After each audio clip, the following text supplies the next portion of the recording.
The Lotus Elise, Exige, and even the Evora are all being discontinued, and on July 6, 2021, they will all be replaced by this, the Emira. I've even made a video where I rendered the Emira, so if you want to go check that video out, there will be a link down for it in the description below. But today I will be giving out everything we need to know about the new Lotus Emira.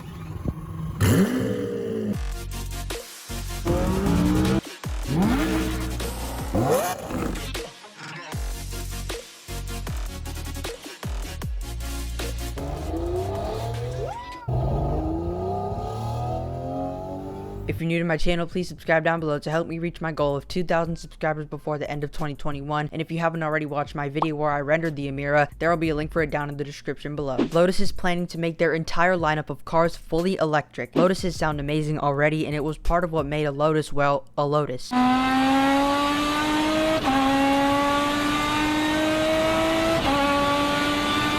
So say goodbye to that sweet purr of Britain's compact sports car. Lotuses won't have soul in the driving experience like they used to, and many car enthusiasts probably won't even appreciate Lotus cars anymore once they go fully electric. But Lotus is saying their final farewell to gasoline engines by making one last model with a combustion engine, the Emira. The Emira will replace 3 models in Lotus's lineup, the Exige, Evora, and Elise. The name Emira means commander or leader in many ancient languages, but have you noticed something about Lotus cars? A ton of their models start with the letter E, including this one. This car was being codenamed Type 131 before it actually got the name Emira, and it'll only be offered as a coupe because there are no plans for a convertible or targa top version. It will officially be released on July 6, 2021 at the Lotus headquarters, and let me just say I am extremely excited for this. And on July 8th through 11th, it will actually be driving at the Goodwood Festival of Speed, so we can listen to its engine while driving, and it will be officially on sale at dealerships at the end of 2021 or early of 2022, and pricing is expected to start at $60,000 to $65,000 and will range all the way up to the low 100,000. Lotuses has teased the Emira with a few images and videos on Instagram, so without further ado, let's take a look at those.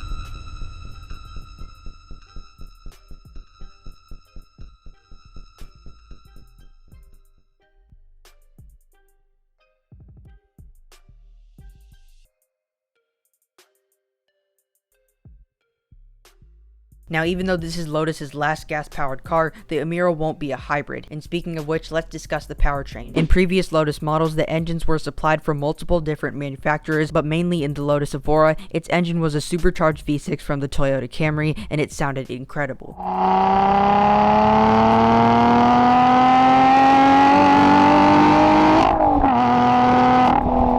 For the Emira, there will be a few engine options, but we don't have an exact number yet. But Lotus says, and I quote, they have an exciting new powertrain partnership, so one of the engines could be supplied by Toyota. The first engine option is rumored to be a 300 horsepower 2-liter 4-cylinder, and the second option is rumored to be a 400 horsepower V6. We haven't been told anything if the powertrains will be turbocharged or supercharged, but we do know for a fact that it will not have any electrification. It is rumored that the 4-cylinder variant will be paired with the dual clutch transmission, and the 6-cylinder variant will be paired with the 6-speed manual transmission, or you can option the less exciting torque converter automatic transmission. Lotus promises that the new Emira will be a more usable and more equipped car than their current lineup of models, which are the Elise, Evora, and Exige. A man named Matt Windle, which is the directing manager of Lotus Cars, says, I think Lotus in the past may have been a bit guilty of engineering something that it thought people would wanted and then putting it into the market, but now we're trying to engineer something that people actually want. More driver and safety assistances will be offered with the Emira, and the interior could also be optioned with more comfortable seats. Also, a digital gauge cluster and a digital touchscreen will be inside the Emira. The Emira is aimed to rival with the Porsche Cayman, which comes with a turbocharged 4-cylinder, and the 6-cylinder variant of the Lotus Emira could be so good that it could even rival with the lower models of the Porsche 911. That is pretty impressive. For specs or trim levels, it will go all the way from the base model all the way up to an R model, and in terms of design, the styling will be borrowed from the Avaya hypercar, and I rendered the Emira, and again, if you want to check out that video, there will be a link for it down in the description below. I really recommend checking it out.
that is it for everything we know so far about the new Lotus Emira. Tell me what you think about the Emira down in the comments below, and tell me what you think about my renders. And if you haven't already watched my video about making my renders of the new Lotus Emira, I really recommend checking it out. But if you did enjoy today's video, please give it a like, subscribe down below if you haven't already, and it would help me reach my goal of 2,000 subscribers before the end of 2021. And also, we do have a ton of car content that is coming up, including exciting supercar vlogs. So if you're a car fan like me, you're gonna like this channel. If you loved today's video, I know you'll love some of my other videos, so I recommend you go check them out. But I hope to see you in a future video. Bye for now.